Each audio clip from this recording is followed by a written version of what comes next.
So for everybody, pretty much it's on the panel. We've had some conversations about this topic before, and we're going to have some fun with it. So the first thing that I want to preface this with is a lot of the things that you typically see out there is, all right, well, how do I keep millennials happy in my workforce? What do I need to give millennials? What do I need to do for millennials or Generation Y or whatever it is the term of the week is for them? What do I need to do in order to make them happy? Well, we're not going to talk about that. What we're going to talk about is understanding perspectives of the different generations, because we're at a very unique time in our workforce. You've got everybody from baby boomers all the way to whatever's underneath generation Y or Z or whatever it is.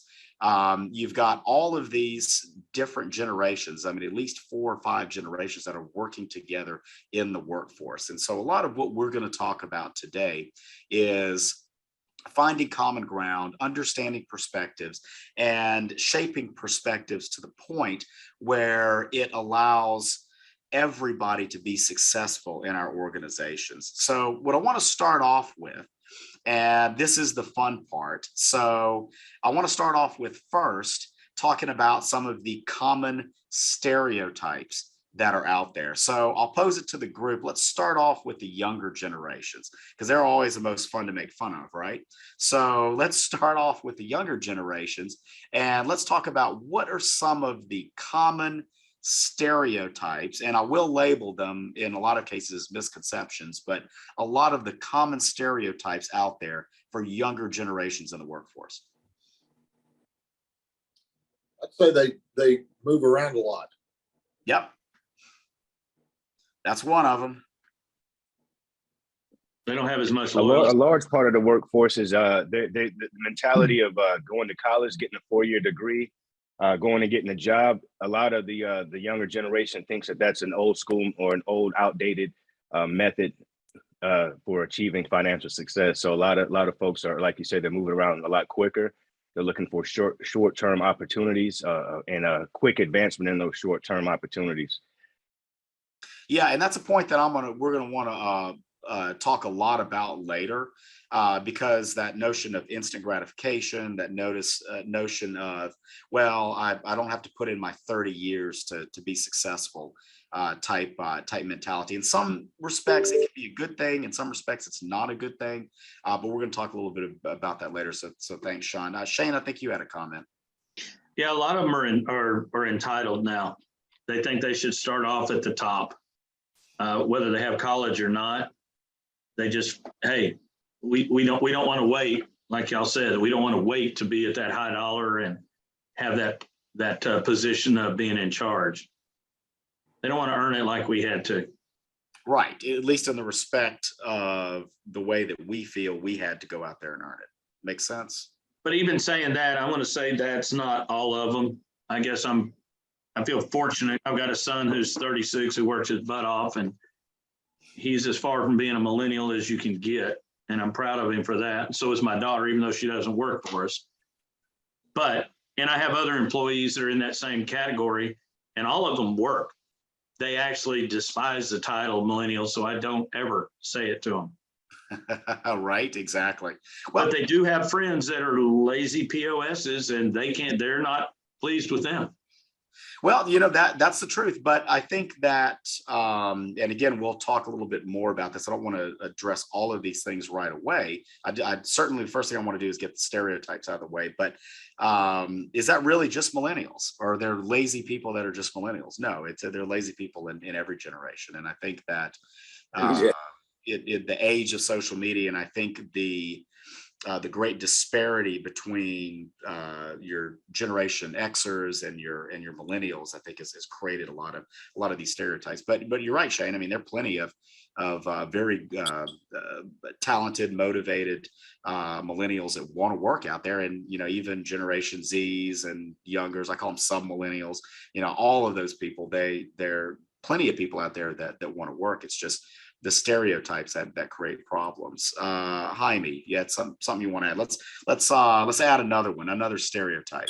Well, I say that they get distracted real easy with their phones. Or, you know, they always want to watch that new TikTok or whatever, and then they try to show it to everybody else. I mean, they just get distracted a lot.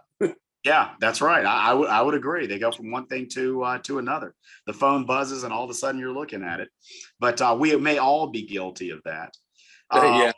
One more. Who has one more? Let's share, and then I'll go through my list. Go ahead, Scott. Yeah, I think work-life balance, and I hate to throw in work ethic because I know, younger folks like to come in a little bit later. They like to leave right at 5 o'clock, but it doesn't mean they're not doing good quality work from 8 to 5. But yeah, coming up when I came up through the management ranks, I put in whatever time it took to get the job done, and sometimes it was 8 o'clock at night, and I just, you don't see that much anymore. But again, given that I'm older, I think the younger generation certainly has a lot to offer me and our team based on, they went to school much more recently than I did. They've got, intuitively more knowledge from their upbringing than I may have, currently where I sit. So I think it's a value add, but I do decidedly know that there's a difference with work ethic and how much time they put into the job.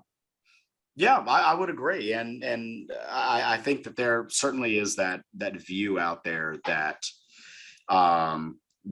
people just don't want to work. They want more results from not having to work as hard, and so that is another point that we're going to hold on to for a little bit later, because I think that the definition of hard work is different between the different generations, and so it creates a misconception that, well, you're not working hard, but you are working hard. You're just working hard in a different way. But I would agree with you. I mean, that's something that's out there with all the time.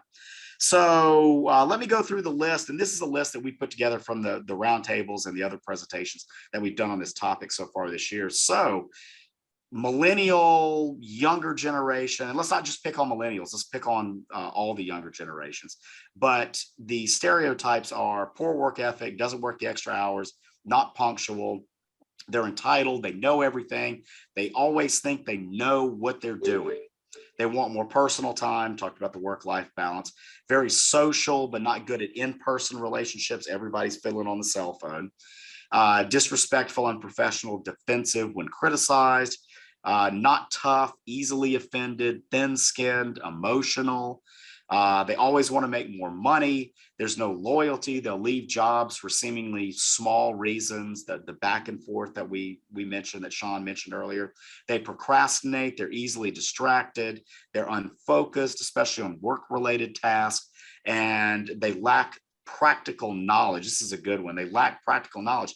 They think the computer is always right because they're conditioned to whatever that computer says. Well, that must be the gospel. So those are all the negative, at least the stereotypes that we put together in the roundtables that we've done. So, I mean, guys, based upon these stereotypes, I mean, the world's going to hell in a handbasket, right? I'll add another one to that. Yeah, go ahead. They get their feelings hurt too easy. Yeah. Yeah, that's exactly right.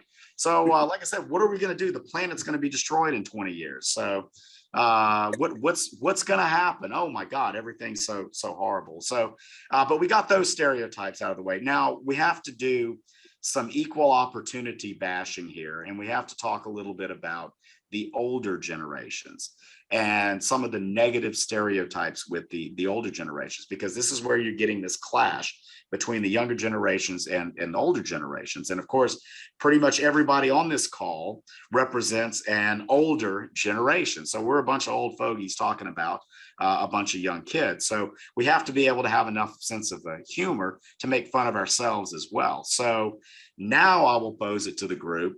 What are some negative stereotypes about the older generations? Go ahead, Shane. Well, I haven't adapted quite as quickly as everybody else to all the social media stuff and the newfangled do this and do that.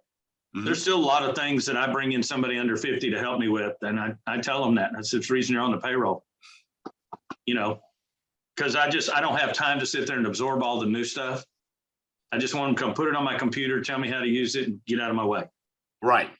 So there's an advantage to the younger group, because I mean, there's a lot of things that they do that's a lot more time efficient, and Actually, I want to give a plug to the older ones. I think I mentioned y'all last time. I hired a gentleman part-time to help with estimating. He's 75 years old, and he brought in a computer program, and the man is 10 times faster doing that than I am manually breaking out my scale and writing it down on a big sheet tablet, or even putting it on a spreadsheet. So if he can learn it, I'm sure I can. I just haven't had the time to take the time. Absolutely. Well, and the other thing, Shane, is that the position that you're in with with your organization and where your organization is, I mean, why should you take the time? I mean, really honestly, I mean, why do you need to take away from other activities that are important to growing your business to learn these things when you can hire people that do them better than you? So I would say that's necessarily a knock on you, but Well, that's a good point. Okay, good. I don't need to learn it. yeah, exactly. Shane, I'm trying to help you out here. You But just did. I would agree. I mean, I think adaptation of technology is certainly something that older generations struggle with. But also, we have to remember when older people were growing up. Now, granted, I'm at the tail end of. I was just starting to get some of these things, but I mean, I don't think we had a computer in the house until I was in sixth grade.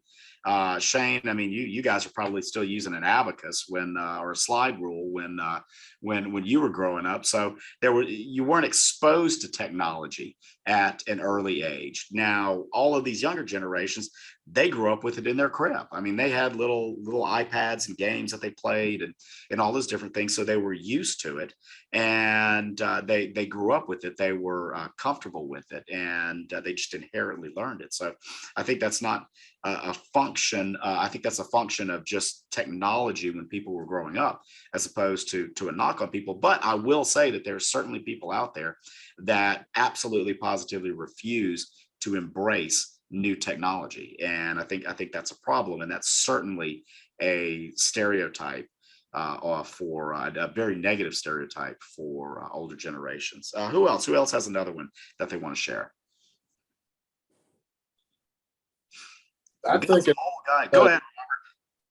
we've got, looks like two auto shops on the line here. So what I'm seeing is the older guys, it's the only industry you work in. The older you get, the less you make when you're commission based, because they can't lift, they can't see, things like that. It makes it kind of difficult. And as far as the young guys, we've just recently hired some young guys that are so smart that we're going to use the older guys to train them, to get them to where they are know everything as far as the mechanical side of it, because they're already really sharp on the electronics and stuff. Yeah, yep, absolutely. Robert, you had something you were going to share. Okay, yeah, it's me and Gene Chavez over here, and he had something to say here. I'll let him go ahead and speak. Yeah, Mauricio, good to see you. So the older, when you say older generation, we're probably talking boomers, right? What Yeah. they call the boomers. Yeah, that and Gen Xers. I think Gen X on above. I think Gen X to millennials is pretty much that dividing line. Yeah, so those two groups tend to be competitive, more than younger folks. Mhm. And so they tend to need recognition and rewards, and to keep them motivating to achieve more.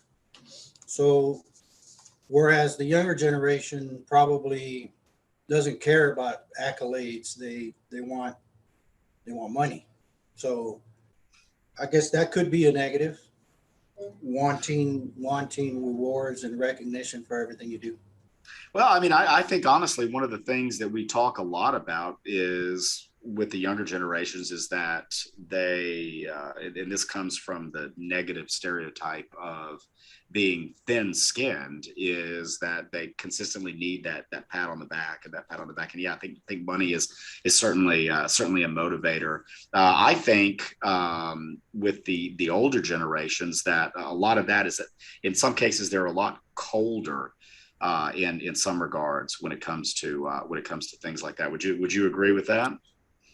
Yeah. So the thing I'm saying is, I think is contrarian to that. What I'm saying is the older generation wants recognition in the form of trophies or in the form of acknowledgments from peers, and so on. That's what I'm saying. I think I'm trying to portray it as a negative. Right. Yeah. It certainly is a negative. And now, of course, the older generation grew up before the advent of participation trophies. Right. I think that was just starting to come up. And in fact, I only received one participation trophy in my life, and they misspelled my name on it. So, Oh, and I still have it. I saved it. Yeah, they spelled it Maurice. So yeah, so it's that I think is a testament to why I was never a big fan of participation trophies. But I have that, and I saved it. I've still kept it. Just to goes to show you, because I think it was for first grade baseball, and I was terrible. So so that was that. Anthony, you have a comment? Yeah, I'm almost a little lost on which one I am because I feel like I'm guilty of everything you just mentioned. Everyone's everything. But I think a lot of the older generation is set in their ways, Yes. and it's hard to bridge that gap when one believes and was raised and worked hard this way, when the other ones believe and were raised and work hard this way. So I think there's a big issue with that. I do that a lot, even with when I was doing safety meetings, or even just trying to, when I'm a younger, maybe I'm 43 and I'm talking to a guy who's been in the oil field as long as I've been alive. And here I am doing a safety meeting on how to stay safe in the oil field, so a lot of times that's kind of that set in their ways thing, but I always figure out a way. So Yeah, well, and figuring out a way. I mean, obviously that's one of the big secrets to success is being able to figure stuff out. Being able to figure stuff out and knowing when to shut the hell up are two good points. But no, I would agree with that. So so let's go through. I'll go through a couple of or just we only had 5 of them, but I'll go through the stereotypes that we came up from the roundtable. So number 1, what we just talked about: always do things the old-fashioned way. How many times do we hear about the old-fashioned way? Unwilling to change, especially when it comes to using new technology. Surprise, surprise. They do not know how to relate to younger people, but try to. I think that's a really, really big one. How funny is it when your grandpa tries to send emojis on a text or something like that? Or how funny is it when somebody, tries to do these things and say, oh, well, this is going to make me cool, or this is going to help me relate to the younger generation because I use the right emojis, or I do this, or I do that, or whatever it is that I think that I see in pop culture that I think younger kids like. So I think we see a lot of that. They believe that working hard is the only way to achieve something. And that can be a good thing. That can be a bad thing. We're going to touch on that in just a minute. And then they also believe that more experience always makes them right. So just because I've been around for a long time, that means that I have the experience. I'm always right. My point of view is correct. Are a lot of us guilty of that? I mean, I think a lot of us can be. Shane, you're guilty of it. Don't give me that. Yeah, I can attest to that. At my shop with one of my kids, he always tells me about that, and I try to, of course, say that I am right, and then I'll walk off, and then I'll have to come back and say, yeah, you were right. Yeah, you were right. Well, but again, it all boils down, and this is, again, as we get into the heart of this conversation, it all boils down to perspectives. And that's why it's so important to dig through and understand perspectives. So I want to do a couple of things as we're finishing up our let's call it millennial and then old fogey bashing. But I'd like to see if anybody has any stories that they'd like to share about difficulties that they've had dealing. Let's start off with the younger generations. Anybody have any stories they want to share about issues or failures or even successes dealing with younger generations? Well, in my, and I'm going to hit it from my volunteer side. I have in my position this year at the Houston Rodeo, I have about 600 people under me. Mm-hmm. And they're from 21 up to older than me. Mm-hmm. And what we've found is a lot of these new folks as volunteers for the rodeo, they want the badge and they want all the amenities that go with it, but they don't want to put in the time When I joined 36 years ago, that badge was golden and you did nothing to violate that privilege. Nowadays, if they can't get off early at night, we tell them the conditions of their volunteering in specific areas, clubs where they're at. They just don't seem to have the same dedication. They may do it 4 or 5 years and quit. And as a problem, then you have a infill problem down the road. Yeah. And I think we experience that. I've talked to other people that have the same scenario in management. If someone can't come out and start in the field in construction and in a year be a foreman, well, then they're not happy. Sure. They don't want to serve the time. And granted, and this is please don't repeat this or record this. It is recorded, so hold on before you say it. And I don't want any of them to hear it, but actually some of them can learn faster, and due to access, when they don't know something, they can go Google it and get an answer quicker than we could by looking in a Britannia encyclopedia. Sure. And so some of them can advance sooner when they apply it. So, there's pros and cons and good and bad in it. So I don't know if that's really a story, but that's what I'm seeing, because I'm dealing with, rodeo's fixing to start for us. And so I'm dealing with it right now, every day. I've had 4 emails about it while we've been on this call. Yeah, sure. Well, I'll tell you something. And when we have those types of situations, and we'll talk more about this later. You guys are hearing that a lot. We'll talk more about this later. We'll talk more about this later. But the most important question to ask in that situation, this is the question that we don't ask in a lot of those situations, is why? Why do they not value the badge? Why do they not understand the work that they have to put in to get the badge? I think it's because they're more selfish. And a lot of y'all are here. I don't know if anyone's from San Antonio. They got an incredible rodeo there, but they don't have 36,000 volunteers like Houston does. And what they're missing is the reason that we all do it is so 800 kids can go to school every year, right, to go to college. And the fact that all these FFAs and 4-H's from all over the state, so those kids can benefit from it and learn a trade. We're short on farmers. We're short on ranchers. I'm neither one of them, but we are short on them. And everybody on this Zoom likes to eat and drink, and you need them. And if someone is not pushing these people to do that, we're going to be eating organic crap. We don't even know where it came from before people of your age, Maurice, are old like us. You have no idea what you're going to be eating, because it wasn't grown. It was just produced.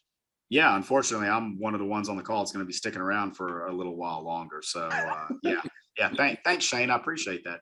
Well, Shane, I think a lot of that has to do with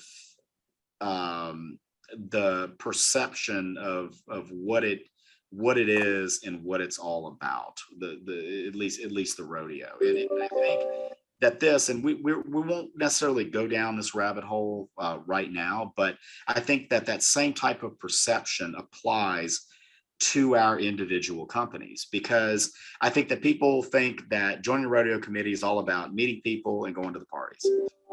It's not about the kids. And as I know a lot of people that are on a lot of rodeo committees, and that's one of the things that doesn't come up. And it's like, hey, when are we going here? When are we going that? You have tickets to this, you have tickets to that. So I think that there is a perception out there of the organization, what the organization is, and what you get out of the organization, that is not aligned with what the organization is really about. And why that is could be a lot of different reasons, but I think that certainly does exist out there, so that you get a lot of people that say, okay, well, I'm joining, I'm gonna get the badge, I'm gonna go to the parties, but I'm not adamant about providing scholarships so 800 kids can go to school. And I think the same thing applies to our companies, to the companies that we run and that we own, because people that come in and work for those companies are going to have different perceptions of the organization and what the organization is all about than we do, especially those of us that founded these companies, or those of us that have run these companies for a very long period of time. They're going to have those different perceptions, and you've got to get those perceptions aligned. Otherwise, that's what you're going to get. Somebody that comes in and they're coming in just to get a paycheck. Well, they have a perception that that job is just a paycheck, and that's all that means to them. You know, where that perception comes from, we have to figure that out and address that. And some people are always going to have that perception, but some people are going to have that perception because of what they've seen about the company or their experience within the company, or what their goals are in the company or lack thereof. So I think that brings up a very good segue into talking about perceptions and organizational goals and things of that nature. Go ahead, Scott. You got a question?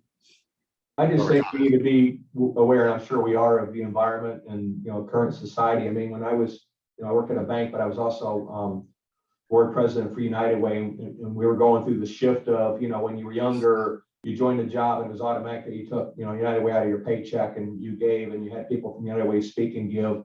And then when the younger generation came along, it's kind of like, where's my money going? Well, we've got 26 or 30 agencies. I don't understand that. So unless they can get kind of that immediate gratification on what they're giving.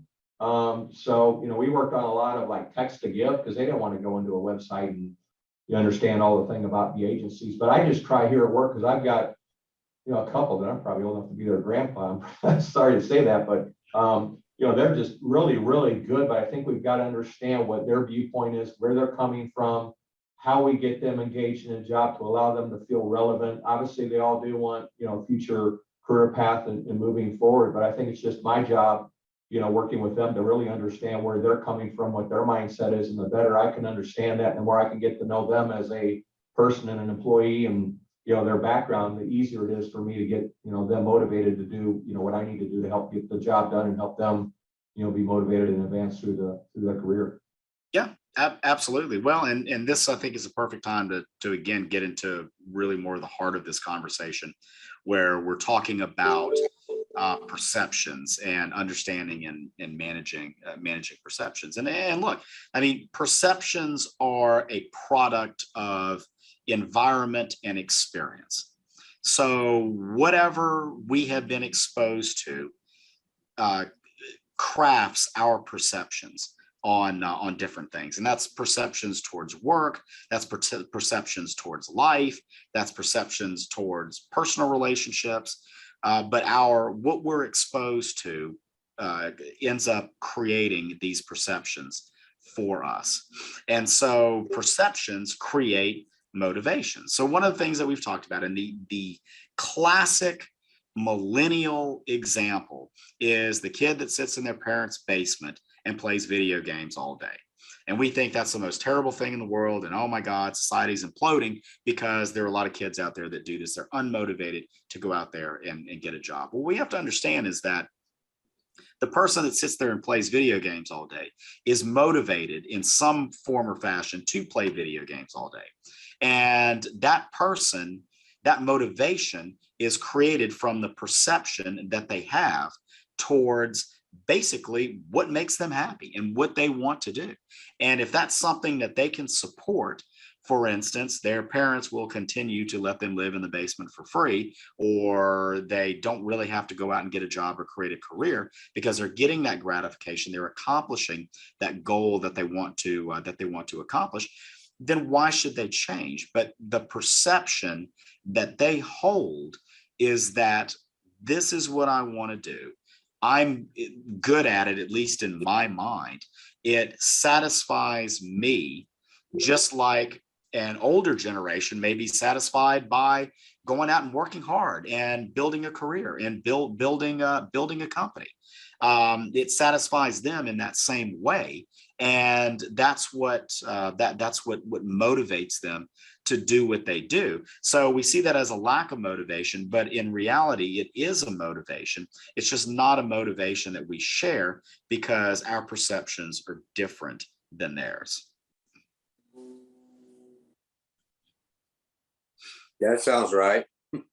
Right. Now, do we know people like that? Yeah.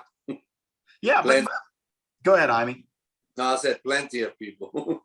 Yeah, we do. We know plenty of people like that, but we tend to take that with a negative negative connotation. Now, we could also say, and look, I mean, I've had an experience. I mean, we hired, and this was 15 years ago. So this was when a lot of millennials were just getting into the workforce, and we hired someone, and she didn't want to do her job. She did the bare minimum to get by. She spent most of the day downloading recipes that she was going to cook with her friends on the internet, because I guess she didn't have fast internet access. Again, it's 15, almost 20 years ago. But she was motivated to do that. She wasn't motivated to work or grow in the company. And the thing that we never did, and the thing that me personally, I never did, because she reported to me, was really try to figure out why. Okay, well, is this someone that could actually be a good employee for us? Or is this someone that is just has a perception that can't be changed? Or is this person not motivated because they don't see the value in the organization and what the organization is doing? Do they not like being here? Are there some other aspects of this job that they don't like? Do they feel that there's not enough upward mobility? What is it? But those questions were never asked. And so that person could have turned out to be, we ended up having to let her go, but that person could have turned out to be a good employee. But the thing is that we never got to the answering the question of why they were how they were, and they did what they did. Who else has experienced something like that? Well, I haven't had, I don't manage quite as many employees as you gentlemen. My max is 20, 25 at tops. But this is for my own company. And I'm sure you gentlemen are all running your own companies as well. But what I have found is that earlier in my career, when I was doing the hiring, I was finding that a lot of the employees were exactly like you were saying, Maurice. They would come in, do the job to the bare minimum, show up late, never give, extra effort, or not really be concerned with even wanting to grow with the company. So what I started to do was, instead of just firing and replacing, because we know the cost behind that, I started to have conversations with those ladies and gentlemen to say, hey, listen, you seem like you have the ability to do the job. Do we have the right fit for you? Is there another department that we could potentially get you in that would, better suit your needs and your personality type? Do I have you doing cold calling when you should be doing marketing?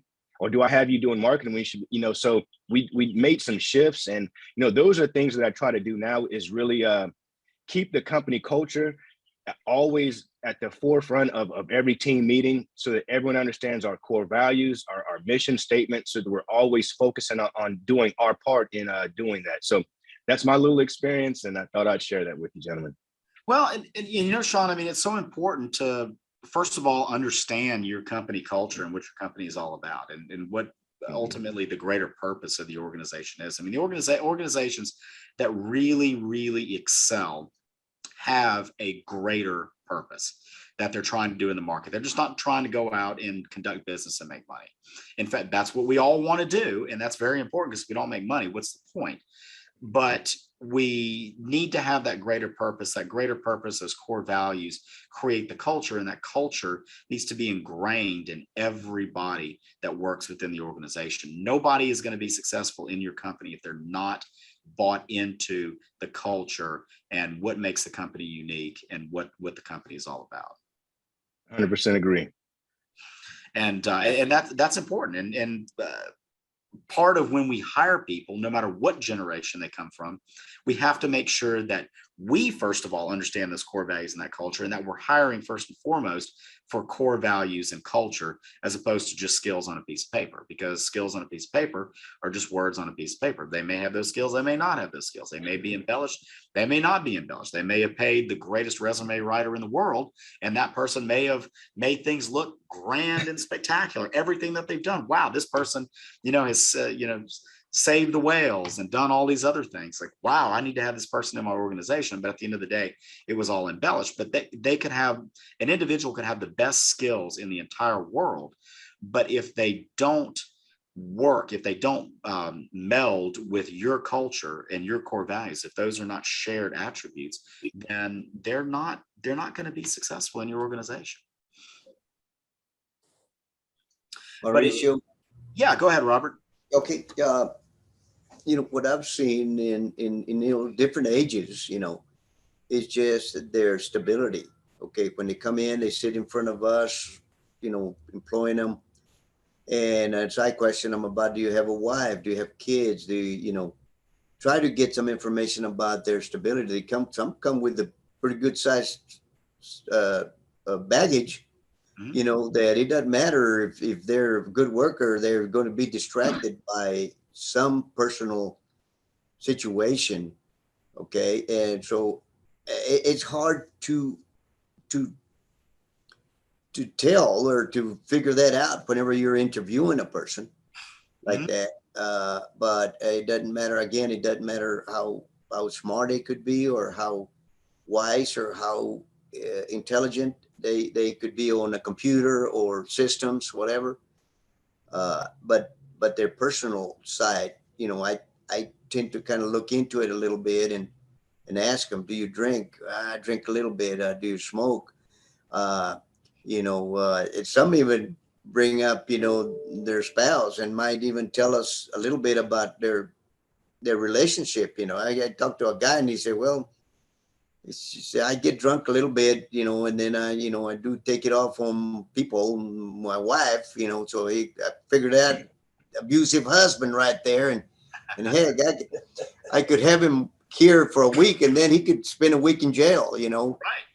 But it's weird how you've got to really look around and as I see Sean, that his plaques on the back where it says, he's centered on basically what I talk about when I'm talking to an employee, but that's what we're looking for. We're looking for the A1 employee, the one that is going to make us grow 2 times.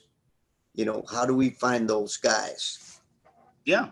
Well, Robert, It's like the old saying, slow to hire and quick to fire. Didn't mean to interrupt you there, Maurice. no, that's okay. No, that's all right. Brian, you've got a question real quick. And Robert, I'm going to come back to that. But let's let Brian ask his question. Yeah, Maurice, there are 2 elements to this that I see. One is, of course, the perspective of the employee and whether they buy into the culture and the leadership and the purpose behind the organization. The other side to this, and I'm wondering if you're going to cover this in a little bit, Maurice, is the fact that as leaders, we have a responsibility to convey that vision, that purpose, those values in a compelling way that actually connects with both the heart and the mind of those particular employees. And one of the things that I've noticed over time is that leaders often have pulled back from that responsibility. Some of the time because they have so many other things that are going on in their lives, in their day-to-day business. But it's up to us to really set the standard and help people understand this is what we are all about. Is that something that you're going to dive into a little bit deeper as we go, Maurice? Oh yeah, absolutely. And I think that anybody that leads an organization, that's a critical function. I mean, you have got to have buy-in, and buy-in transcends generations. I mean, you can have someone that's 75 years old that's working in a company, and they're working directly with a person that is 21 years old, and they can get along and they can strive to achieve the same goal. But if leadership is not seeking that buy-in, or leadership is not promoting that buy-in, then it's never going to work. And Brian, I think what you're talking to, and this will certainly be another topic that we do, because it's a topic we actually haven't done in quite a while, but it's talking about leadership versus management. What you're talking about is leadership. What I think a lot of people have a misconception of is that leadership is management, and it's not. It's not going in and telling people what to do. It's not going in and managing a process. or managing people's activities. It's actually inspiring people to and bringing people together to achieve a common goal and influencing people to achieve a common goal. And I think that's something that really gets lost, because I don't think a lot of people are taught how to do that, and it's not something that you can really take a class on and learn how to do, but it's certainly something that evolves over time. But it is something that people don't necessarily strive to do as much as they should. Just to take that a little bit further, I realize that there is no such thing as a functional family. Everybody, has dysfunction. But I guess I was blessed in growing up that my father made it very clear about what we stood for as a family. Mm-hmm. And that his conveying that message over time really helped to guide a lot of the decisions that I made and the behavior that I exhibited, mm-hmm. Not only within the family, but also within the community. And that goes a long way. And I think it's the same thing within our businesses, is helping people who may or may not be, directed the way that we would like, to understand what that compass is and what that true north is for how they conduct themselves, how they work, whether they put their best foot forward, all of those kind of things. Yeah. Thanks. I'll let you get back to it. Yes, absolutely. No. And I'll tell you something. To add to what you're saying is that we as leaders and owners of organizations, we're in a very fortunate position, because we get to dictate what that is, what that north is, what that direction is, what that culture is. And a lot of times we get so wrapped up in all the other minutia of what we do that we don't get the opportunity to really take time to do that. And it's something that's absolutely critical for us. So Brian, I'm glad you brought up that point. Anthony, I'm gonna come back to you in 1 second. I know you got a question, but I do want to touch on what Robert said. And Robert, obviously you and I are good friends, and we know a lot about your organization. You guys are very family oriented and very faith based. And if somebody if somebody does not have those values, they're not going to be successful in your organization. And that's all there is to it. And so it's tough to find those people. You have to look for those people in the right places, but you have to hire people, especially people that are going to be significant contributors to your organization. They've got to have those core values. Otherwise, things are not going to be successful. You go out and hire a bunch of people that don't care about the things that you and your family deeply care about, then all of a sudden your organization is not going to have a family-based culture. It's going to go in the other direction. So it makes a lot of sense. Go ahead, Anthony. Yeah, I was just going to touch on, was it Bruce or Brian that spoke on? Brian, I thought so. I'm at the colleges now. Now I have a lot of guys working for me in the field for, we're building this cryo facilities for midstream companies. And I have a lot of safety guys out there working in the field. And these are sometimes I have to go with the older generation, because just being able to tether the stigma of what you need to have out there to be, even if they don't have the knowledge, they fit the description sometimes when it comes to me just being able to have a good person out there that knows what's going on. But I'm at the colleges now. I just started doing hiring at Odessa College, and been setting up interviews with graduates and stuff like that. They may not have the best experience, and talking about believing in the culture and the leadership. I think, and we talked about this last month, is that I always look into myself when it comes to these things. And it's always good to put a label. It's always easy to put a label on something and without figuring out the internal, if there's any internal disconnection. So meeting with these kids has been great. Of course, I'm trying to reduce my costs a little bit, but I'm definitely giving them well worth salary versus what I sometimes pay some of these consultants.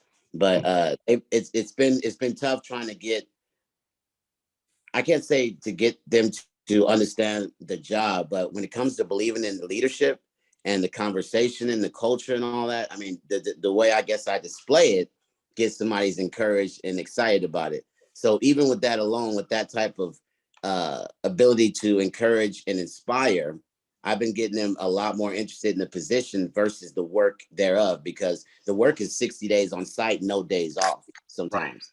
Right. I need a guy 60 days on site, no days off. You got to work 12 to 14 hours a day sometimes. And for a young person, you're telling them to take away all their freedom, all the fun stuff they normally do, or, phone time, stuff like that. So the way I have been, it's almost, it's probably, I don't know how good or bad that is, but I've been selling it pretty well. Mhm.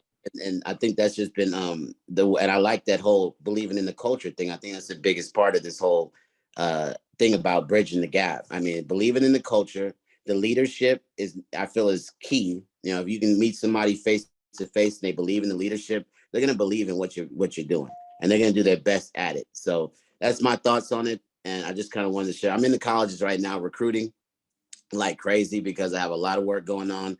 I got to sit with Maurice on Sunday, and I'm always, when I get passionate at something, he's always got the devil's advocate going. So I grew about this much more last time we talked. I'm gonna say that. But I'm learning to be more open-minded, because when I get set on something, I start honing in on it. But I'm an old timer too. So, I'm set in my ways, but I also have the ability to open up my mind and understand that, I need to learn the younger ways to be able to kind of work together and build together. Right. So that's what I want to share. Well, and what we want to do, Anthony, is, I mean, we want to be genuine about what we do, and we don't want to be in a situation where we're telling people to do something that we're not bought into ourselves. And so whatever our core values are, whatever our culture is, whatever this greater purpose is, we need to be bought into it as well. And it's very hard to shape people's perceptions, and it's very hard to change, so to speak, their motivations if we are not bought into what we're trying to get them to do in the first place. So the fact that you're excited, that you're bought into it, that leads to getting people much more excited and much more motivated. Go ahead, Sean. Yeah, crazy kind of story in regards to the staffing piece. I was having so much trouble with retaining good employees that that would do solid and just give me what I needed on a day-to-day basis. That I created my own staffing company, so I eliminated that problem, and I nipped it in the bud and said, okay, if I want to create this culture and have this on my team as employees, and I need to get it at the root. So what I did was I partnered with one of the largest staffing agencies in the Philippines. And now I own and operate my own virtual assistant company, do a number of administrative tasks, cold calling, lead generation, anything that a virtual employee can do, they can do, but they do it at such a high level that that was what was the winner for me. That was the game changer for me, is that I stopped going through so many employees. The employees that I was hiring from Upwork or in local areas here in the United States, they stopped asking for raises every 30, 40, 50 days. So I was able to solve that problem by creating my own staffing company. So I just thought that was a interesting solution to that problem that I had there. Well, and I love that, because we talk a lot in these roundtables about how we're going to get through a lot of the challenges that face small and mid-sized companies nowadays. And the recurring theme, the common denominator, is that creativity is going to win the day. And figuring out the situation, understanding the situation, finding out the creative solution is going to win the day. So that's I certainly like that story. So what I want to talk about now is I want to dive into a little bit more. So we're talking about this generation gap, or these multiple generation gaps that we have in in the workforce nowadays. And I want to talk a little bit more about why. I mean, the most important question that we can ask ourselves in business, period, is why. We have got to ask why. We've got to peel back the layers. We've got to dig down into fully understanding situations. This could be everything from why a business deal goes in a certain direction, why our employees behave in a certain direction, why the market is behaving in a certain direction. We have to be able to dig down and understand why. And the first point that I want to make, and again, this gets back to this perception conversation, is understanding why younger generations have these different perceptions. And we have to look at what we were exposed to and what they're exposed to. So the younger generations are growing up in the age of social media. Everybody is getting into social media, and everybody's on social media. What does social media represent? Social media represents a very instant gratification. So I can go out and I can look at something. If I have somebody that it used to be, if I have somebody that was a celebrity that I worship the ground that they walked off of, I had no connection to them whatsoever. Maybe I sent them a letter, right? And maybe I got a canned response back or in the mail or something like that. But now I can follow them on social media, and I can instantaneously see what they had for breakfast today because they posted it on social media. And now I've got that instant gratification of knowing what's going on with something that at least I feel is important to me. Now, those of us that grew up in the older generations, we did not have that because the technology simply did not exist. So you have a deal. You have a situation where you absolutely have this notion of instant gratification. And I think this creates these perceptions within the younger generations that things don't take as much time as they really do. And I think they get disappointed and they get frustrated when things take a lot longer than what they'd originally anticipated. And so I think you get that fosters frustration, that fosters a lot of jumping back and forth, going to the next deal. The grass is greener on the other side because I'm not getting that instant gratification, but it's a product of what they experienced as they were creating their perceptions.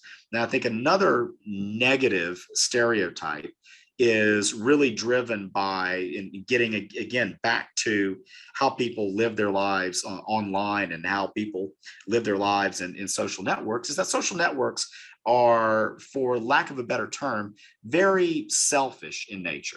Look at me, look at where I am, look at where I went on vacation, look at what I'm doing, look at what I had for breakfast, look at the new car that I got, look at this, look at that, look at me. And that's giving people that gratification of saying, hey, people actually care about me because they like these things that I'm putting out there and on the internet. You guys see the Allstate commercial with the guy and he's dancing on the side of the road and he's like, this is going to get tens and tens of likes. Because they really think that people actually care because people look at things that other people do. And so there's that perception that it's about me. This is centric on me. Now you carry that over into the workforce. Well, of course, that person that has that perception, and it's not because they're a bad person, but it's because of what they were exposed to and what their experiences were in their formative years. But they exhibit those characteristics because they care about themselves. So how can I move up? How can I get a seat at the table as soon as possible? Instant gratification. What's important for me is the most important thing, as opposed to what's important for the organization. So those perceptions and how they are developed based upon the experiences that people have, and especially that the younger generations have, that is creating a lot of this difference. Now let's look at the older generation. So the older generations, you went to work for, I mean, how many of our parents or grandparents went to work for a company, worked for them for 35 years and got a retirement? Okay, well, is that really the best way to build a career? I mean, honestly, is it? We're all entrepreneurs here, so we would tend to disagree with that. So that's not necessarily a great thing, but that's what they did. because the understanding was I go out and I put in the hours, I do the time, and I'm going to get the reward. And so that's why they have that perception that says, okay, well, you have to go out and you have to do your time too, because I had to do my time, or the generation before me had to do my time. And that's the most important thing. And if you're not doing that, if you're more concerned with trying to change things or trying to get a seat at the table faster, that's not going to work. I don't like that, because that's not what my perception is, because that's not what I was exposed to when I was learning the ropes, so to speak. Hey, Maurice. Yeah. Did anybody online just send out a deal about HR training online, onboarding best practices for millennials and all employees? I don't know. That just popped up on my computer, so I figured somebody sent that out, or somebody is monitoring all our computers. Rand, was that you? Rand, you sent out a link. No, that was, well, we can get into the creepy side of marketing, but I'll hold off on that for today's conversation. It came from hrtrainonline.com. Interesting. I thought it was kind of ironic. We're sitting here talking about it and it pops up. Gotta love it, right? Yeah. Jaime is got us all. I didn't get nothing. Yeah, I didn't. It's one of our millennials doing it for us, right? Shane, I think you got hacked, Shane. Why don't you get off? Did anybody else get that? I didn't see it come through. Every time I post pictures of me golfing or me doing anything like that, when I go through my feed, I'll start seeing new golf clubs and things like that I need to start purchasing. And then just all of a sudden now I need to start buying different golf clubs and stuff. So I think it's yeah. Anthony, you got these 4 boys working 60 days straight and you're golfing and posting it. You probably got a target on your back. I don't care how old they are. So Shane, I'm going to give you a recommendation. Turn your phone off.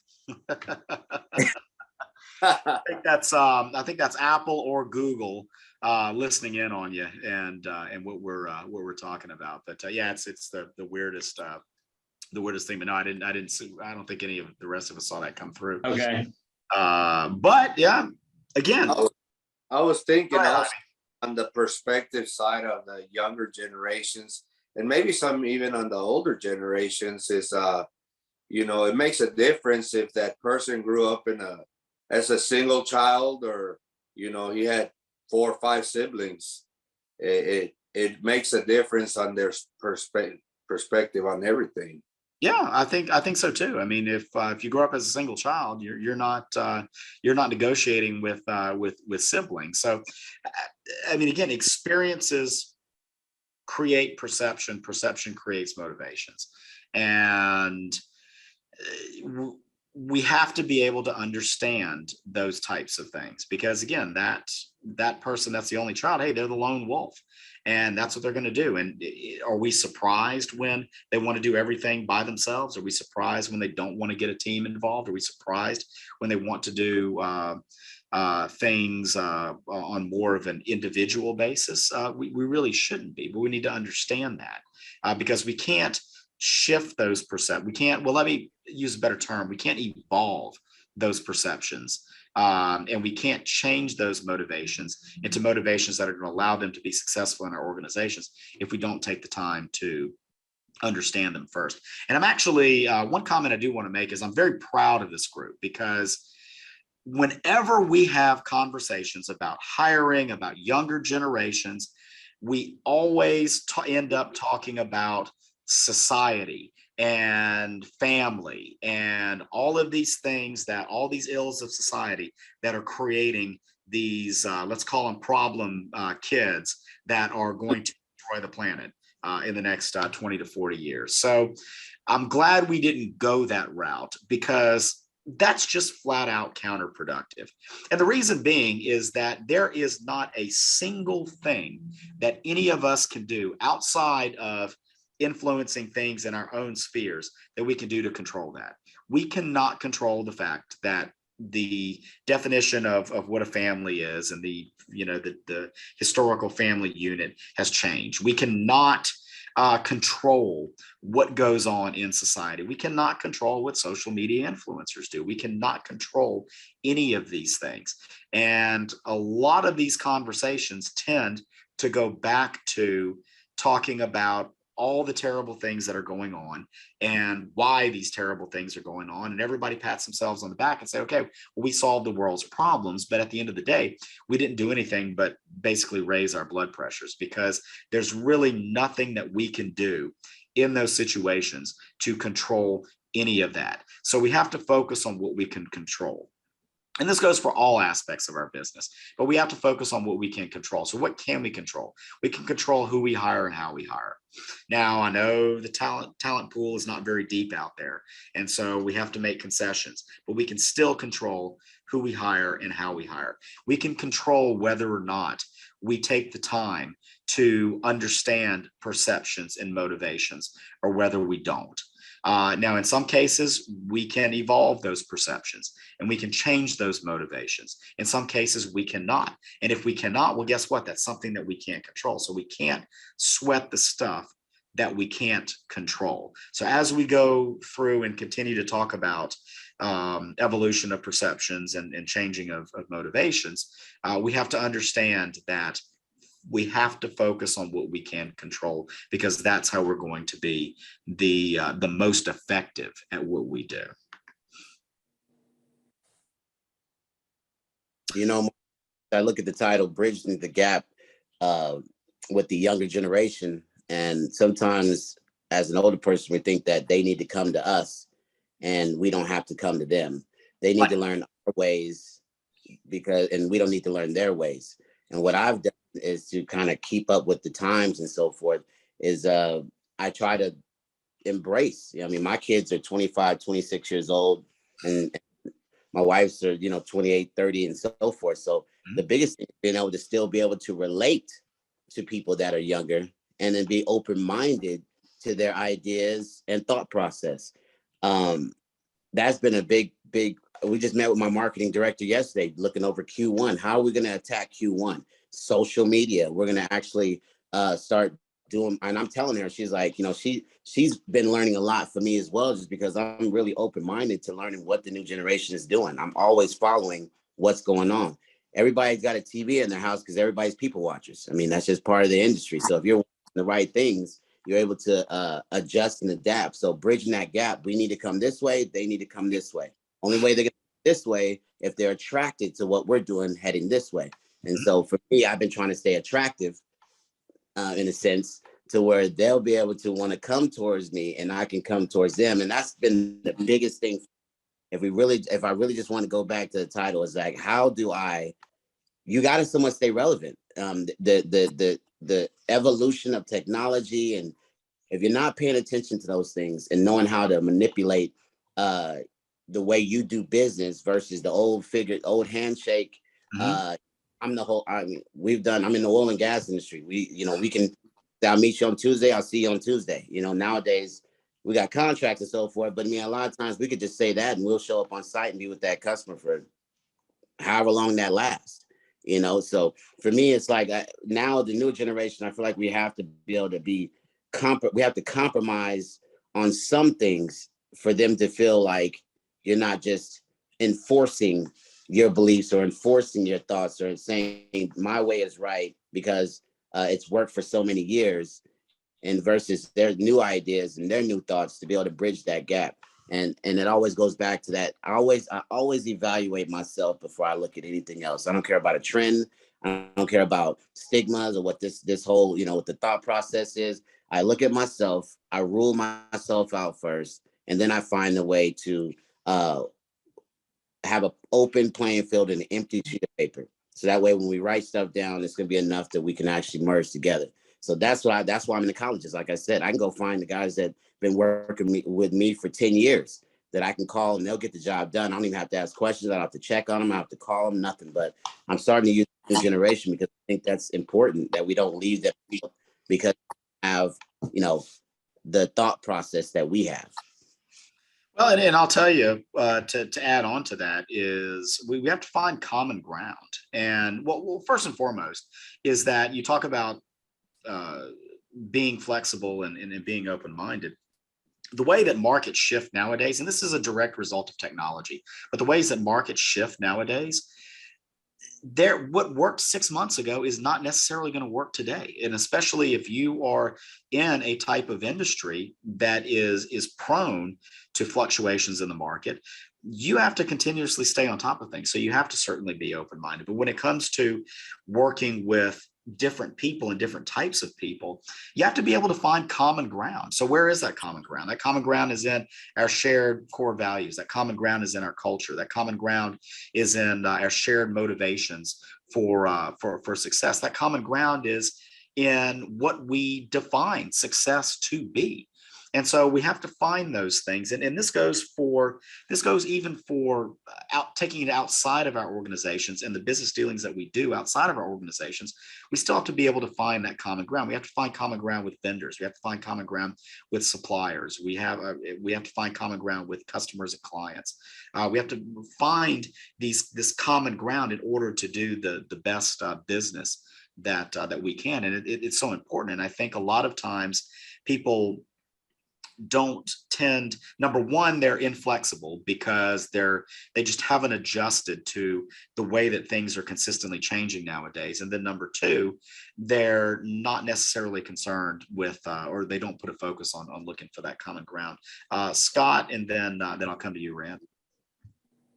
I think Anthony hit it right on the head. And we're in the people business, and I always try to default to human nature that if you've got a team of people, you can't always treat everybody the exact same way. And it's, you still want to be fair, but there's always an action and a reaction. I always have to take into account, if I go into a meeting and I say this, am I going to get the desired outcome of people being engaged? And I think somebody mentioned earlier about getting to know the employee and their families. And, people want to be liked, they want to be cared about. And, that's, helped me, I think, as far as making sure that we've got engagement, especially from the younger generation, because their likes in music, their likes in other things would be probably completely different than me because they come from a different generation.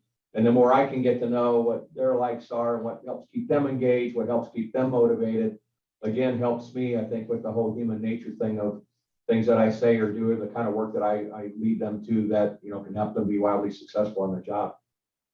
Yeah, and one thing I'll say is that there are a lot of step by steps. Well, this is how you build a culture, or this is how you deal with younger generations, millennials and Gen Zs, and whatever it is that they call them. There are a lot of different ways to do that. But a lot of and I'll read a lot of those articles and I'll look at a lot of those things. But what I see, and I'm going to call it what it is I think it's pandering. I really think that a lot of the notion is to just give them what they want, and they're automatically going to be happy and they're going to be good employees. And I really honestly think that they don't want that is not necessarily the best way in their minds to handle them. Okay, well, we have to have nap time, or we have to have safe spaces, or we have to have all of these different things.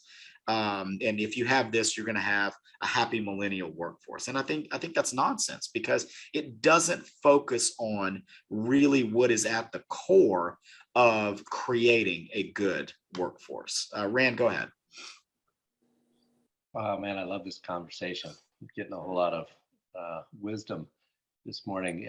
For us, it's always been our experience that it's a lack of identity that typically leads to issues. And as older generations have much more experience in life, and they have a stronger identity. They know what they want and don't want, versus younger generations have less experience. They don't necessarily know what they want or don't want. And it's been really great to be able to give them more of an identity and a sense of place, these younger generations, by reaffirming every decision that we make as a business based on our core values. And so the values, yes, are in the hiring process, but then they're so skeptical that they want to see whether or not those values translate into how much PTO we're giving them, or whether or not we move this or move that over, or we fire this client or hire this client. And so that saying those core values over and over and over again as to why you make decisions gives them an identity, and that identity then aligns well with the business. And the ones who don't agree or don't understand that sense of identity are the ones that typically don't work out. And I just wanted to comment real quick. The first book that I shared in the chat there is a great book if you are looking to try and figure out, the purpose of your business and how to share that with others. And then the other two books, we practice radical candor within our organization, which means you communicate very clearly and directly and genuinely in the moment. You don't wait for direct report meetings. You don't wait for the next, team meeting. You just say in the moment what it is. And that's really helped us communicate with millennials, because that's their expectation, is to get very direct, honest feedback immediately. And once they get that, then they start to respect, they start to adjust to us old timers. And then that last book in there, as far as giving feedback to people, it's been really helpful for us to segment what kind of feedback we're giving millennials and what kind of feedback they're giving us. And so that they can understand that if they need something, that's one thing, but there's two other segments to the business. The business itself needs to survive. And so we need to talk about how the business can survive. And then the team needs to get along really well. And so what's most important to the team? So they get those three things confused: what's best for them, what's best for the business, and what's best for the team. And so it's important to segment those out when you're communicating to them, so they can understand that it's not just everything is about them.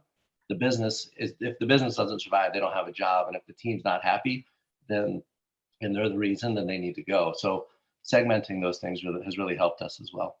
Yeah, I agree. And it's all done under the notion of not just saying, okay, well, we're doing this because we want to work better with millennials. We're doing this. It's done under the notion of that we want to make the organization better.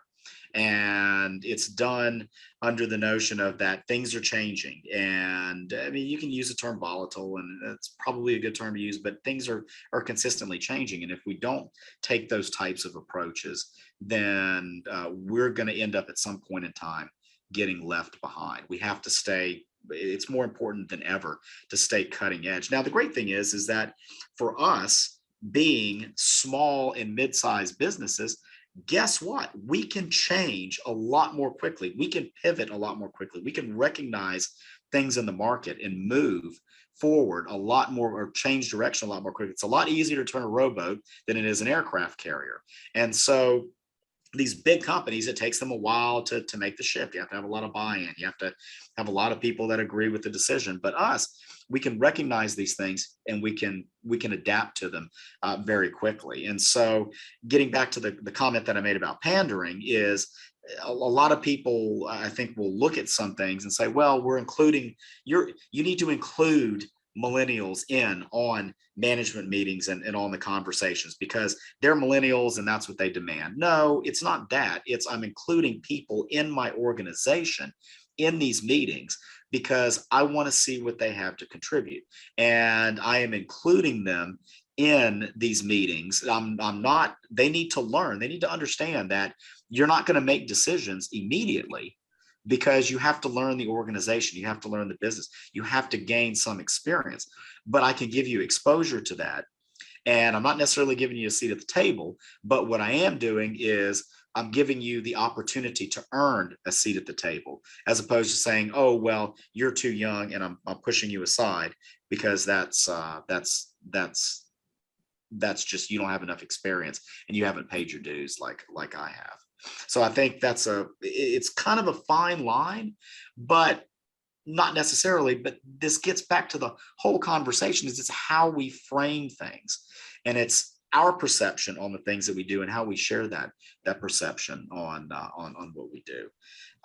Anybody else have any more comments? Scott, I saw you went off of mute. Did you have I just want to mention, I wasn't misconstrued by pandering to employees as much as it is just trying to figure out what ideas and thoughts they have. So if we're looking at kind of a local marketing plan, I mean, I've got 35 years of banking experience. I could say this is what's worked in the past and this is what we ought to do. But if you've got younger generations or younger millennials, they're, like somebody said earlier about social media marketing, I mean, they've got ideas that probably aren't, top of mind for me. And I just think the more that employees feel like their thoughts and ideas are valued. Now, granted, we're not going to go with everything they say, because we've got to do, what's right for the missions and values of the bank. But I think it's just more, from my point of view, trying to encourage people, their thought process and what they can do to help make it a better bank or a better organization or a better location that we have here in Odessa. And the more buy-in that you have with that, I think the more people stay around and the more motivated they are. And I understand different industries or different leadership styles might be different, but that's, kind of how I take it here at the bank. Yeah, and Scott, I think that's a great segue into the next set of points that I wanted to make. So when we started off, we started talking about the negative. We started talking about the stereotypes and all the bad things about the younger generations that are going to ruin destroy the planet, and all the bad things about the older generations that have already destroyed the planet. But we haven't talked about any positive aspects of what these different generations have. And if we're really going to get better at bridging this gap, we need to look for the positive, because guess what? That's where we're going to find the common ground. So I'll throw it out to the group. Just a couple of examples. What are some positive aspects about younger generations? I think Shane mentioned it earlier and hit it on the head pretty good, which was that a lot of the younger generation are very, they've embraced technology 100%. They don't even know any way without it. They have no clue what it's like to not have a cell phone. A lot of these things that it's just in them. So I think a great way to bridge that gap is to, show them how valuable that is. And just like you said earlier, instead of maybe managing that, provide the leadership and maybe let them give us some direction on how things could be a little more efficient, because their mindset is so microwave. It is so, I need a quick result. So when we're managing them, a way that I've managed around that is to give quick wins or to have incentives always that are there that they can achieve. So us as the older generation, so to speak, to bridge that gap, I think that if we can keep ways to, or think of ways to keep that younger generation motivated, but feeling empowered and feeling that what they bring to the table is absolutely needed with our leadership, I think that's a good combination. I agree. And it all boils back down to leadership. And Sean, you are going to enjoy one of the points I'm going to make in just a second, based upon what you said. Okay, one more positive aspect of younger generations. I think what I'm seeing is, like, sometimes they think they know it all, as you mentioned earlier. So what you do is you let them train you on something, act excited about learning something from them, and then they'll be open to learn from you. But you got to first let them teach you something, and like you value that before you can get them to let you train them. Also, a good reason to have them in your meetings is so that they buy in. So if they're involved in the decision-making portion of it, or they feel they are, then they're more likely they're going to use or execute programs or equipment or things that you buy because they were part of the decision-making process. Yeah, I agree. And again, that's not pandering. That's just saying, hey, let me expose you to these things, because you want to be exposed to these things. So why should I not expose you to these things? Now, granted, you may see something a certain way, but here's the other thing. And I'm going to interrupt myself and say, one thing is that if they are never taught why decisions that they want to make or things that they want to do are not going to work, how are they ever going to learn? And we are in such a more dynamic market nowadays, and businesses have to be so much more dynamic. If we're not exposing them to these things, then how are they going to learn? How are they going to get better? So I like that. Let me go through a list of things, and again, this is another list that we put together from our previous roundtables. But positive aspects of younger generations is, number one, they want to make things easier and better. And I like that one, because, and this goes all the way back to what we were talking about earlier with the older generations thinking that working hard is always a solution. But the younger generations think working smart is a good solution. So you have to work hard and smart, and that's important. But pulling all that together and saying, okay, well, like, hey, here's a common ground. I think that you should work hard. You think that we should work smart. Let's work hard and smart. And I think that that's certainly something that a different perspective, looking at things in a different way, can be very valuable, because they have an opportunity to look at a process and say, okay, well, why don't we automate this? Or did you know that there was something out here that can make this easier for us to do? You may not know because you're not as technologically inclined, or you don't have the perception that that other person has. So I think that's a very, very good one. Another one is they're eager to please and earn gratification. That's good. They want to do the right thing. A lot of younger generations, they have high energy and usually a positive outlook. They're great problem solvers. They're very technology minded. That was that's a very good one. They're very good because of what they've been exposed to. They're very good at going through and adding, incorporating technology into what they're doing. And then they want to learn. They're very inquisitive, and they have different perspectives. I think that's very important, because as we craft strategies, as we do things within our businesses, as we approach challenges in the markets, we have to understand how different perspectives can be a benefit to us. So on the flip side, what about older generations? I mean, what are a couple of positive aspects of older generations? Well, experience is always a good thing, whether it was a good experience or bad. And as long as you share it, you should learn from it. And the younger folks should learn from it, whether it was good or bad. There's experience there. It's history, and you can't erase history. It's a fact. No, great, 100%. So I think experience is a huge one. One other, who has another one? Yeah, I've got one. This is Gene over here with Robert. Can you hear me? Oh yeah, we can hear you. Oh, okay. Okay, so yeah, I would say discipline is a label that, everybody on this call, and I guess you could say that it's goes hand in hand with experience, but I believe discipline is just something that it's underrated. I think we should put value on it. That's a definite positive for the older. I agree, 100%. And that's the older generations have become better at being more disciplined just because they have the experience and they understand how important discipline is. So I agree with that. Any others? Anybody have one more? I think discipline is part of your culture. I mean, if you have a good culture, you're disciplined. And so it works hand in hand. So I agree with what you're saying, Robert. So going back to our list, the list of things that are positive aspects of older generations. Number one is a lot of experience. Number two is they're very principled, and I think that gets into the disciplined conversation. They're very principled, and that can be seen as being stuck in their ways, but there's still that principle, I think, is a very good thing. And I think it's something that a lot of younger generations, they haven't necessarily developed yet. They look at things in a more simplistic way. Hey, remember the good old times, right?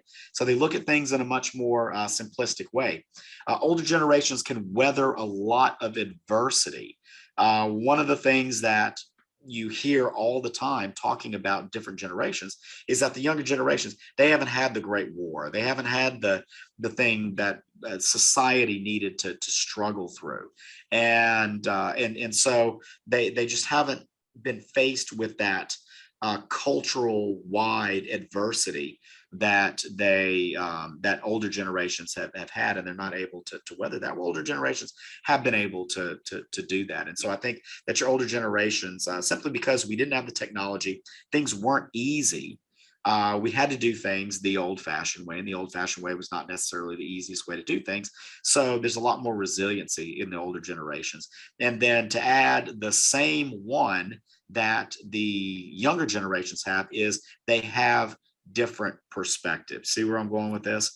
Both generations have different perspectives, and it's those differences in perspectives that are a good thing, because that leads us to bring new ideas and to take the good aspects of the younger generations and meld them with the good aspects of the older generations. Well, the other thing, Maurice, is 20 or 30 years from now, the folks that are millennials now are going to be sitting back in the same CEO conversation saying, well, we weathered COVID where you had to wear a mask everywhere. Talking about us, well, our parents or grandparents didn't ever have to do that. So it made us resilient. We see more mass shootings. Well, we had them when we were young. It just took 2 months before you heard about it. Now it's moments, you know. There was disasters when we were young. There was disasters when our parents and our grandparents were young. It just took forever to hear about it. So I think when the younger generation gets to our age, they're going to have these exact same conversations, just with different topics. I agree. And I think that's going to make them wise, just like we all think we are. Yeah, I think so. And I think it's a lot of that's going to boil down to technology, because I mean, can we imagine what technology is going to be 20, 30 years from now? I mean, we imagine what technology was 20, 30 years ago. I mean, who was on the internet 20, 30 years ago? Seriously, I mean, who had their little dial-up modems? I'm going to give away my age, but I remember when a guy came to me on a job site and he said, I'm fixing to go have a suitcase put behind the seat of my truck, and I'm going to be able to talk on a telephone while I'm driving. Yeah. I told him he was on drugs. Yeah, that's Crazy right. As hell. That's exactly right. Exactly right. So who knows where technology is going to be then? And so I would 100% agree with that. And this is the thing: is technology is driving the change in our markets. And this free flow of information. I mean, nowadays something happens on the other side of the planet, we find out about it almost immediately. I mean, we could pull up our phones and we could find out about it almost immediately. What's that going to be in 20 or 30 years? So this free flow of information certainly changes society, but it also introduces new complexities into how we deal with, how we deal with our businesses, and how we deal with things within our businesses, and how we deal with people. Well, how can it be any faster than what we hear it now? Hey, 20 years ago, we would have said the same thing, right? Yeah, but there's seconds between events and when we hear it now, not days and weeks and months. I mean, you can only get it so quick. I mean, yeah, but I mean, 20 years from now, 20 years ago, you had to be in front of a television. So maybe 20 years from now, you've got it comes up in your sunglasses if this happened. I mean, who knows? But that's the thing. We don't know, but we said the same thing 20 years ago. And imagine 20 years before. Well, you don't have to imagine 20 years before that, but yeah, you're welcome.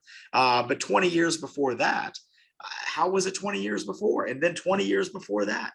So, but things are changing a lot more quickly nowadays. And I think this is why we're seeing such a greater divide between the different generations, is just because things are remarkably different. I mean, things are remarkably, generation spans, it's about once every 20 to 30 years or so. Well, think about the technology that we had 10 years ago. These capabilities were barely available 10 years ago for us to do this, conduct this meeting. Now it's commonplace.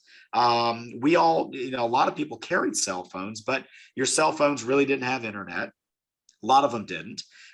You didn't have all the messaging things. You didn't have a lot of the other technology. So things are changing very, very quickly. What do we have now that we didn't have 5 years ago? We've got cars that'll drive themselves. We've got all these other things that are going on, right, wrong, or indifferent, whether it's the direction that we need to be going. But still, these things exist. This technology is changing at a very, very, very rapid rate, and it's going to continue, and it's going to speed up. Go ahead, Rand. We're just running a little bit over, Maurice. So if you have anything else, please let me know. I just have a couple closing remarks, but I know you were making some really good points. So yeah, so I want to add a couple of things. First and foremost, we talked about the changes in technology and how this is creating a lot of the situations. We talked about the whys and understanding the whys behind individuals being motivated to do the things that they do and having the perspectives that they have. The one big point that I want to make is that we have to understand, I mean, understanding the perceptions, understanding the motivations is important, but we also have to develop an understanding on how to define success and how to set goals. And we have to do this in a way that the different generations can be able to buy into, because the way that younger generations, and we use the example of the millennial that's playing video games in his parents' basement all day long, is the way that younger generations look at goals and success is different, but shared visions can be created. One thing also that I do want to share, and this is takeaways from the other roundtables that we've done with these topics and takeaways from other conversations that we've had about these topics, is I have 5 points that I'd like to make. Number one, for both generations, younger generations and older generations, for all generations, we all need to put in more effort. That's number one. We need to get outside of the pandering and get outside of what we read in an article. And this is, well, we just need to give this and give that, or we just need to wait for the older generations to retire, whatever it is that's out there. We need to realize that we have to put in more effort, because this issue, as the baby boomers get out of the market, they are going to, they're going to be supplanted by the Generation Xers, and they're going to be the old fogies, and then eventually the millennials, and so on and so forth. And so this cycle is going to continue. The other point is we have to respect the other generations more and not be so quick to judge. That's why I wanted to make a point to talk about the positive aspects. And certainly, as we talked in this conversation about finding the common ground, that's extremely important. The next point is leaders need to lead more and focus on building relationships instead of writing them off. We touched upon that earlier. Also, generations need to learn more from each other. We need to have that open-mindedness to be able to learn from people that have different perspectives and different motivations, but at least have shared goals. And then we need to understand, lastly, we need to understand and close the communication gap and figure out really an effective way to do that. And I think that all boils back down to finding common ground.